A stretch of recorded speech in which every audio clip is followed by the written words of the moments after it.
First one comes in from Adam. He writes in, hey, quick and simple question. What's your biggest surprise of 2020? For me, it was Mixer shutting down. I totally didn't see it coming, and I was really disappointed about losing that community. Shout out to our You Mixer guys have any big community. surprises? We always would have two people, Yeah. like one or two people watching our Mixer streams. So shout out to them. Bless. I don't know. For me, like Microsoft acquiring Bethesda, that was a power move. That was like 9,000 IQ brain move on their part, in my opinion, and very smart, especially with Starfield. Even though Fallout 76 gave, kind of really gave the company a huge hit, I feel like there's so much love with long-standing franchises that I think given a chance, Bethesda will turn around. And I think Microsoft's going to give them the tools they need. Because let's be honest, like Bethesda needed to change and upgrade their engines like a decade ago. And I know Microsoft is going to, with their business model, they're going to really, I mean, they're already working on one, but they're going to encourage that kind of growth. And I was shocked and happily so. I know a lot of people weren't super happy because they were worried that meant more exclusives. I don't really think everything is going to be exclusive. We actually have a deep dive on that on the website. Yeah, we do. Interested, but like plug. But yeah, that was, there's a lot of cool surprises this year, but like I felt like that one was good because going into a new generation of Xbox, that's the type of news in conjunction with game releases that is going to give, Phil Spencer's done such an amazing job putting the Xbox brand back into the hands of gamers because let's be, previous leadership kind of bunked that up a little bit with trying to make it too much of a spread out entertainment console a little bit before its time. And between that and now Obsidian and Bethesda are under the same umbrella. So Fallout New Vegas 2 win. Like, give this to me. Yeah, for sure. What about the rest of you guys? Any big surprises from the year? I know it's super recent, but the one I first comes to mind is the announcement of Perfect Dark, the new one. That was wild.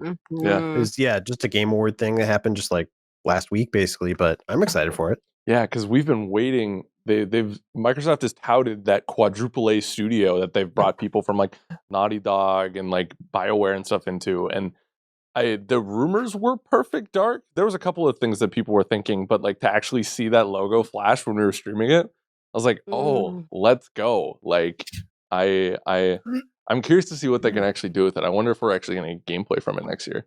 I was surprised I got a job at Game Informer. I was too, actually. Yeah. What are they asking? Like industry surprise or personal surprise or whatever? I'm sure they're talking about in video games, but yeah, it's your question, man. How do you interpret it? I guess like to talk about Warzone again, it was just surprising to me that was like became not only like my favorite game of the year, but my go-to game of the year. Like it is the exact opposite experience of what I look for in games. So that was really surprising, but I think it speaks to the larger trend of people just like really seeking out personal contact through games in this year that I don't think was surprising, but some of the games that became the zeitgeist definers were surprising. Like I think Among Us is the best example of that, or even Phasmophobia, which I think like has a really solid hook, but like Phasmophobia was, as far as I understand, was like it's a pretty rough game to play. But like, because people were starved for that, you get these really interesting games that capture the zeitgeist, like Phasmophobia and Among Us, I think being the best examples. That's the fourth time we've used that word this podcast. Yeah, probably. Make this a drinking game. Yeah. I'm gonna skip the drinking game, but I like where your head's at. Touche. Water, man. Sorry. No, it's cool. I'm just messing with you. But that I think like I don't know if people wanting that or craving that was surprising to me, but what became popular out of it was how much it took over. Consistently surprising. Yeah. Yeah. I like it. That's really good. I think for me, what came as a not good surprise turned into something positive, and that's that since we knew about the Xbox, basically since we knew about the Series X, it was that Halo Infinite was coming day and date with it, right? And then they had their first showing, and the internet was set ablaze with was it Bob the Grunt or the Brute? Craig the Brute. Craig the Brute. I have like a metal canvas of him, like Andy Warhol style. It's amazing. That's incredible.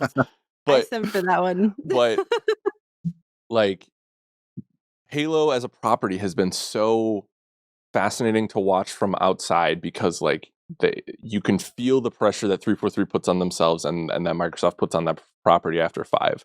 It is wild to me that there's a world in which if the internet did not react in such a harsh way, we may already have that game. But especially in light of what happened with Cyberpunk, I am so happy that is not till next year. Like, give it that time to breathe. I didn't think it looked that bad. Like, I think a lot of people took it to task. I thought the art style was there. The lighting was beautiful, and the combat looks so punchy and so good and exactly what I wanted.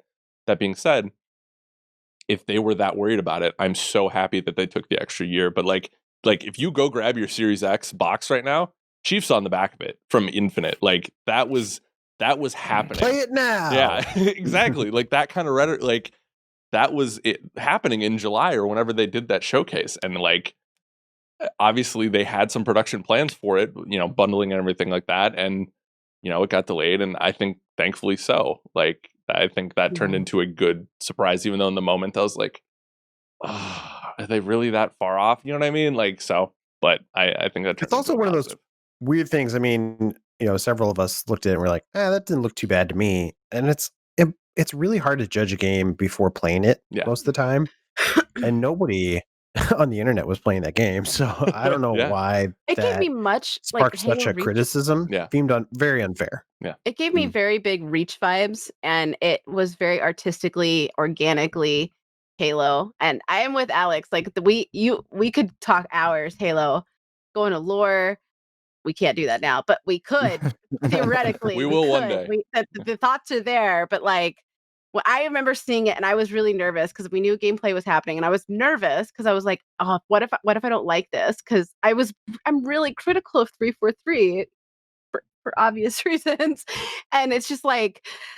I don't know. When I saw it, I was so excited. I was like, "This is perfect!" Like, does it look like the power of next gen? No. Does it look like an upgraded Halo?